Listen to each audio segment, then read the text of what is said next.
What's up, guys? I'm Ben Lovro. We have a lot of questions coming through on how to get started flipping houses. I figured it would be beneficial to give you a quick glimpse behind the scenes to listen in to a short strategy call with a local real estate agent in our network. Real estate truly is a simple process if you're willing to get in there and commit to doing the work, as well as acquire the knowledge necessary to be successful in the business. Let's dive in and listen to some quick tips and tricks to help you get started flipping houses in your local network. This business truly works if you work it, so get out there and take massive action. All right, brother, how's it going? Hey Ben, man, how you been? Good, how about yourself? Not too bad. I was calling you because I had a couple questions I want to ask you. Recently I've been talking to a bunch of investors, and your name keeps coming up. It's kind of the guru for our area. Sweet. So I wanted to get your advice on a few things. Yeah, absolutely. Later this year, I'm looking at doing my first flip. Okay. And I wanted to see what kind of books you recommend, tactics on finding the properties, because I know you kind of specialize in distressed properties. Sure. Just what kind of advice would you give to a first-time flipper? Well, I would say seek to understand and grow as much as you can before actually getting into the nitty-gritty, into the work, right? Okay. Gotcha. Educate yourself. I would start with going to some meetups, start attending some of the RIAs, the real estate investor meetings. That way you can network and start rubbing shoulders with some of the different investors in the area. And quite honestly, I'm sure you're aware because you're a licensed agent, it's really hard to find great properties at discounted prices on the MLS, right? So yeah, 100%. First step is going to be connecting with, a couple local wholesalers and people that are experts at finding these off-market properties, right?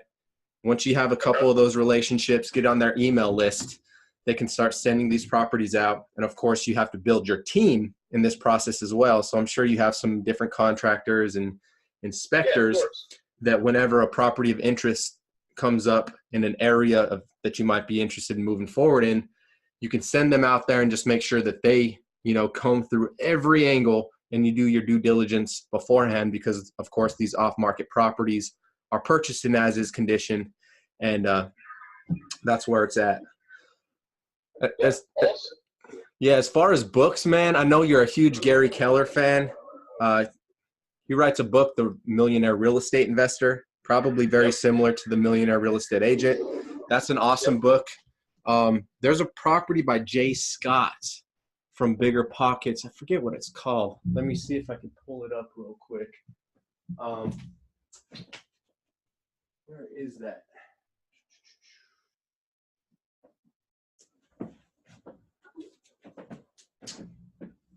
I just picked one up. I haven't read this one yet, but it's written by Chris Clothier, who's Kent Clothier's brother. It's called The Turnkey Revolution. It looks pretty fascinating, but I think it has some more like virtual tactics and strategies, which might be a little more advanced. When I track down that book by Jay Scott, I will make sure to send it your way. Again, you can only read so much, right? There's a difference between knowledge and application. And truthfully, 100%. The growth is going to come when you're out there in the trenches, when you're doing the work. And I talk about, the only thing separating you from where you are now and where you truly want to be is the amount of action that you're willing to take, right? But of course, with massive action and with hustle, this generation's big on hustle, but you also have to have that laser sharp focus, because if you don't have that target and know exactly where you're heading, then it's going to be really hard to hit that mark, right? Okay, cool. So obviously I kind of have a general idea of what I'm doing.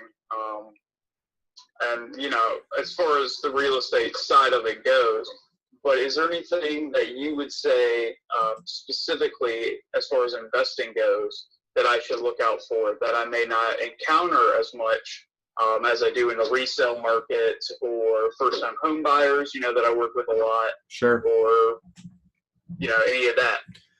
I would say number one above anything else is know your numbers, right? Okay.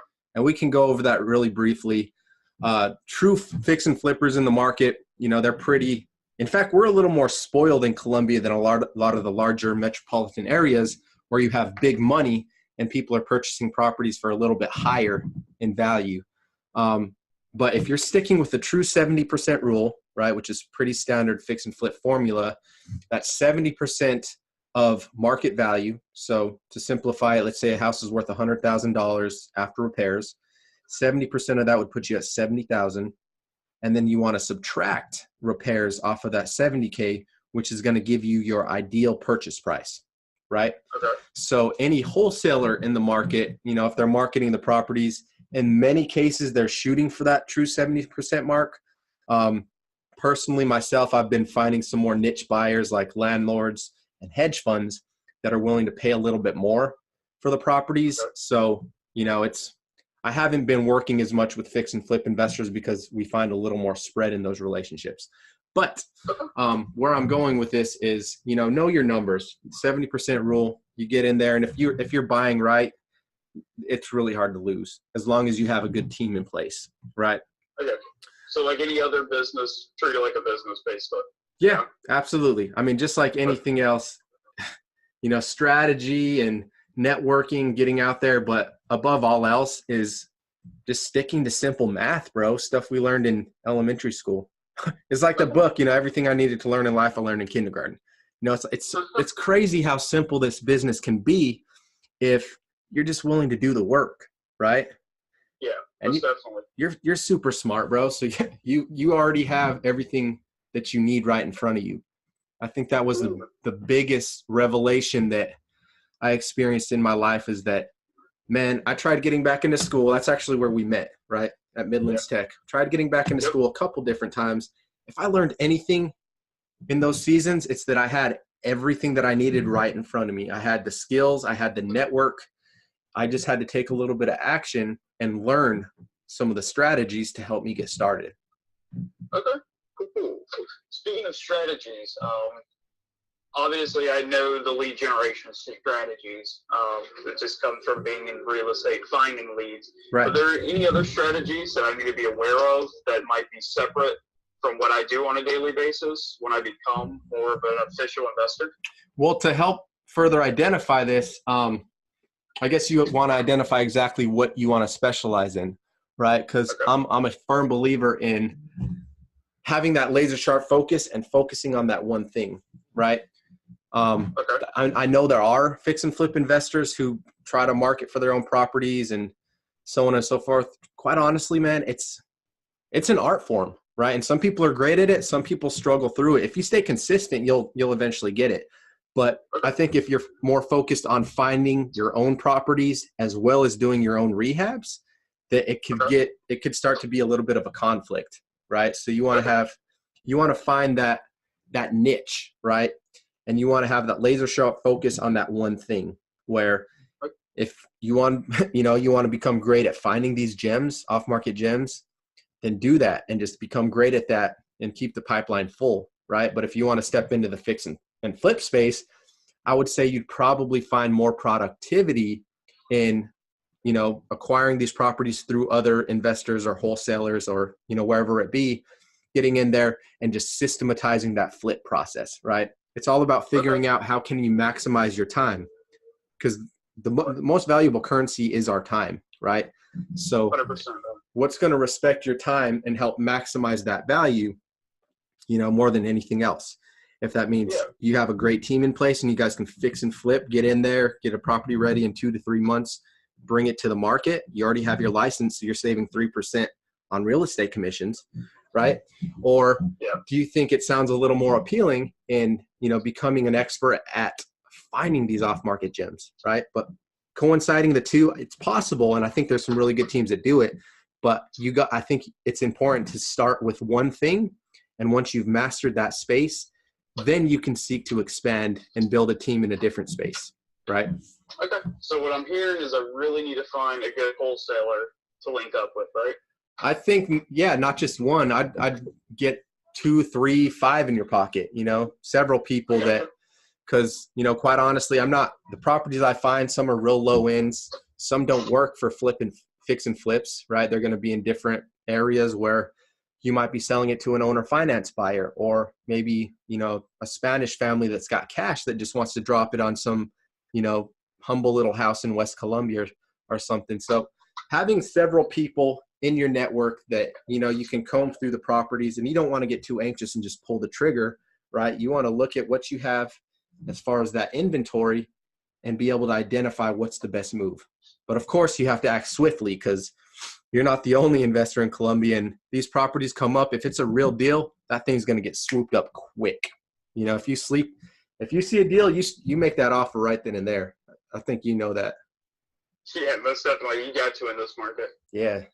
Cool, man. I appreciate you taking my call this morning. You definitely helped out a lot. I think there's going to probably be some more questions I'll follow up with later on that just aren't at top of mind right now. But yeah, I appreciate it, man. Most definitely. Absolutely. So there is a meetup this week. I'm not sure if you've heard about it. REI Live. It's a meetup that was founded by Brian Tripp out of Birmingham. They started it in their local market out there, grew it. They have a lot of big speakers that come out, and he's, you know, organically built that within the greater Alabama area.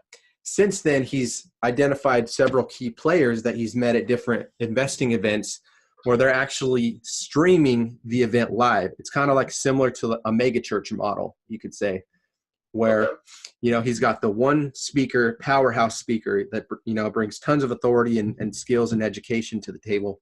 And then they broadcast it live to all these different spaces that I think they have 3 or 4 now. There's one in Columbia, Tampa, and Atlanta, and they're growing pretty quick. I mean, it's a virtual model.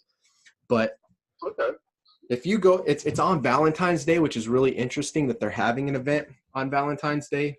But I think you could network with a lot of people, you know, shake hands, exchange business cards with some different players in the market. And that'd be a good step forward to start really kind of building some of that relationship base. Okay. Awesome. Cool, man. And where's that at again? It is at what is that hotel downtown off of Assembly? I want to say it is the Courtyard Marriott. Yeah. I know exactly where that is. Yeah, let me verify that real quick. Let's see. Courtyard Marriott. I have to look at Andrew's email. REI Live.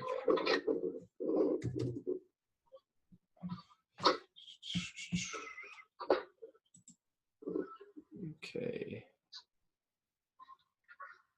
Education. It's got his mailing address. Where's the location? And Gary Harper's, okay, Courtyard Marriott, 630 Assembly Street. I'll send you the information. There's a couple bigger meetups that are taking place now. The investment community has grown so rapidly in the past couple of years, man. Like, I remember Bob Kim used to just have the Midlands RIA, and it was a small little niche group of people. That thing's like tripled in size. Now you got REI Live, and I think there's one other meetup that's taking place. So it's growing, man. It really is. Oh, yeah, I know. I remember even when we were working together, a year ago, a little over? Yeah. And we were talking about it, and there was like 1 or 2 groups that we were talking about going to see, and now seems like every other day I'm getting calls from investors about properties I'm working with, you know? It's crazy, man. And quite honestly, Colombia, with the economic growth that's taking place, within the next 10 to 15 years, like, we're going to be a major spot on the map. You know, there's projections of Colombia. So Austin, Texas was the size of Colombia 15 years ago. And there's projections saying that we have the infrastructure, we have, you know, the lake, we have the river, we have university, airport, and government all in this central location, which is all the major resources that you need for, you know, to sustain a large economy. Next thing we're going to have to do is start implementing new road systems. But man, I'm telling you what, I really think as stable as the market's been for the past, you know, decades, I think in the next 10 years, we're going to start to see some major, major growth as far as that goes. So, yeah, well, that's the beauty of Colombia. You know, it's always been a really stable market. Right. So, yeah, man. Cool, man. Let's get up for lunch sometime, bro. Dude, I would love to. Just hit me up. Let me know when. Okay, sweet. Sounds good, bro. All right, brother. I appreciate it so much. Yeah, absolutely, bro. We'll talk to you soon. All right, man. Yeah, most definitely. Have a good one, bud. You too. Bye-bye.